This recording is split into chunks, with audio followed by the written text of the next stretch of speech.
a search for a cure. You got this incredible response, didn't you? Plus, how you can get involved, too. From Studio One in New York, it's Katie. Coming up, she transformed her family's tragic loss into a force for good. How much money have you raised, Cindy? Well, we've raised over $500,000 in our first year. That's so great. That's next. Welcome back, everybody. So today's big conversation is all about the power of moms. Cindy Campbell's son, Ty, was diagnosed with a rare brain cancer when he was just 2 years old. He lost his battle just a few days after his 5th birthday.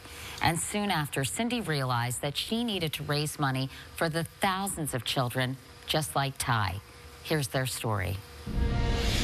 Oh, he was the cutest little guy, lots of love, always wanting to hug and kiss you, tell you he loves you. I love you. He loved to read stories. He used to wear cute little hats all the time. He was our sunshine. I saw the neurologist come down the hall, and I told Cindy, you know, thank God she's here. Let's just get out of here. We were packed up. Let's get the results. I said, is it nothing? Could we go? And she said, I need to talk to you. I looked at him and I said, is it good? And he goes, it's bad. This is the news. This is the truth. We have to tell our whole family.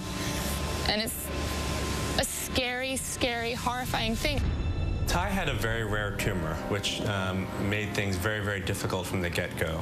From the very time that his tumor was diagnosed, the prognosis was pretty poor, as most young children who are diagnosed with this type of rare tumor don't survive very long.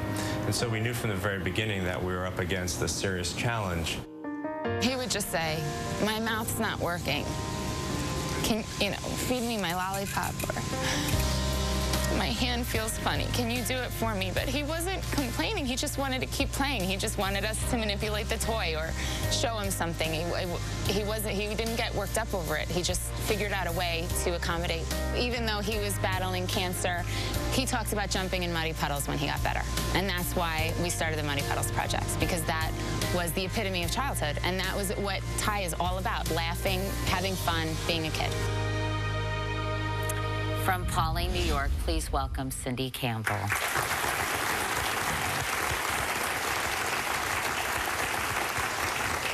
I so admire the courage of people like you, Cindy, who are willing to come and talk about something that's so intensely private and painful. Really. So, when you heard Ty talk about all he wanted to do when he got well was to just jump in muddy puddles.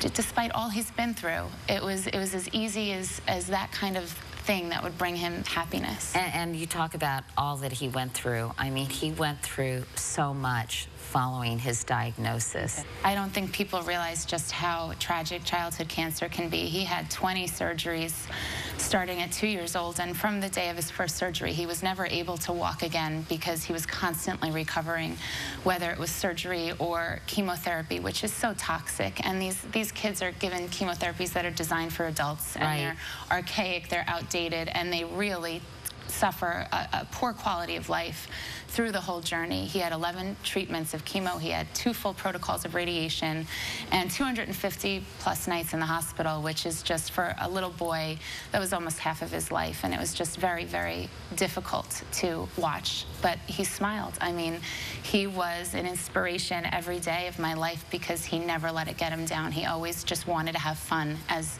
as that testament says, right up until the end, he just wanted to enjoy life. And during this whole ordeal, I know that you, like many moms, went on Facebook and talked about Ty's wish.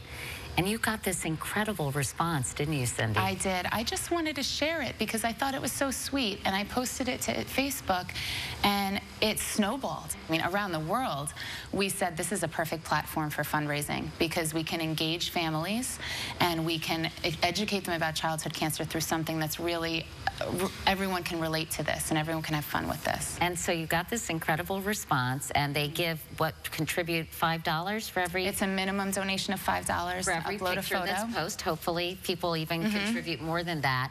So you started this, and how much money have you raised, Cindy? We've raised over $500,000 in our first year. That's so great. And I understand that with that money, you're going to help with some researchers, or you're helping to pay for a researcher at New York Hospital. Is that right? Yes, we actually, we put our money where our mouth is, and in our first year, we've already established the Ty Lewis Campbell Fellowship at Weill Cornell. So there is a researcher in a lab today who is looking at children's pediatric brain tumors and developing individual treatment protocols for those children. So fantastic. And do you feel that pediatric cancer is getting the attention, or is increasingly getting the attention it deserves? You know, I'm on Twitter, and oftentimes, because I've done so much cancer advocacy work, I hear from families, from moms saying, we need to pay more attention to pediatric cancer. To your point that chemotherapy is not, you know, basically titrated for small bodies, and other issues involved with cancer treatment. Do you think that's changing, Cindy? Slowly. It really is. It's finally, I believe we're at a tipping point, and I believe things like the Pediatric Dream Team that was established by Stand Up to Cancer in St. Baldrick's was a huge step in the right direction. That's right. That's really focused on immunotherapy. Yeah. Yes. And because I'm involved with Stand Up to Cancer. That's the only reason I know this. Yeah. Right. Absolutely. And I felt that my husband and I were there when they announced it, because we were just so excited to hear about what other institutions are doing. So it's happening. Well, I so admire people like you who are taking this awful, awful situation and this horrendous loss and doing something about it. So can I just say congratulations on all that you've been able to achieve, really. And Kristen Rowe Finkviner is the CEO of an organization called MomsRising.org. It's a grassroots group that takes on some of the most critical issues of our time. So what if somebody has an issue or a cause that they want to bring attention to, or they want to enact change? What would you recommend they do to kind of galvanize other moms, just as these two courageous women have today? 3, including Natasha. The first thing to realize is that if you have a problem, you're probably not alone.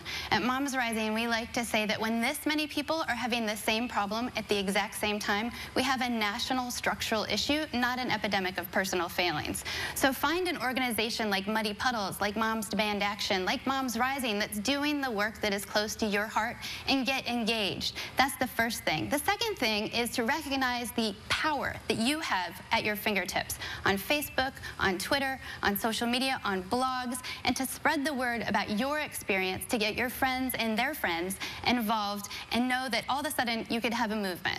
So don't be afraid to speak up. Well, I think it's fantastic, again, the work you're doing as well. And Cindy, we're not done with you yet. Coupon destination, retailmenot.com, heard about your story.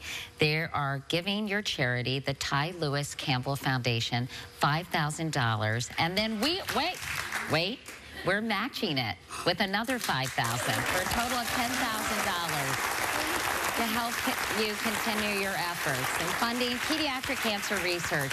Thank you so much, Cindy. Best of luck with all your efforts, and I'm so happy to meet you. Thank you. And up next, Anita Hill is here. That's right after that.